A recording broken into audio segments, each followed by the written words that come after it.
వారి వారి నుంచి తప్పించే విధంగా దేవుడు మనకి తోడుగా ఉన్నాడు. కాబట్టి మనం చూసుకున్నట్లయితే ఎప్పుడు కూడా మనం ఎప్పుడైతే దేవుని బిడ్డలుగా ఉంటామో, దేవుని మీద ఆధారపడి జీవిస్తామో, దేవుని మీద నమ్మకుండా ముందుకు నడుపుతామో, అప్పుడు మనకి ఎవరు కూడా ఏ హాని చేయకుండా ఉండేలాగా దేవుడు కాపులుగా ఇస్తాడంట.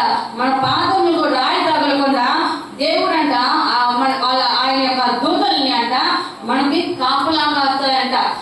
ఎలా ఉంటాయంటే మనకి బ్యాంకుకి సెక్యూరిటీ గార్డ్ ఎలా అయితే ఉంటారో, డబ్బులు దొంగిలించకుండా ఎలా అయితే కాపుదలుగా ఒక సెక్యూరిటీ గార్డ్ ఉంటారో, మనకి కూడా సాతాను నుంచి కాపుదలుగా తన దూతల నుంచి ఉంచుతాడంట. కాబట్టి ఎప్పుడు కూడా మనము దేవుని మీద ఆధారపడి జీవించే విధంగా మనం ఉండాలి. ఎప్పుడు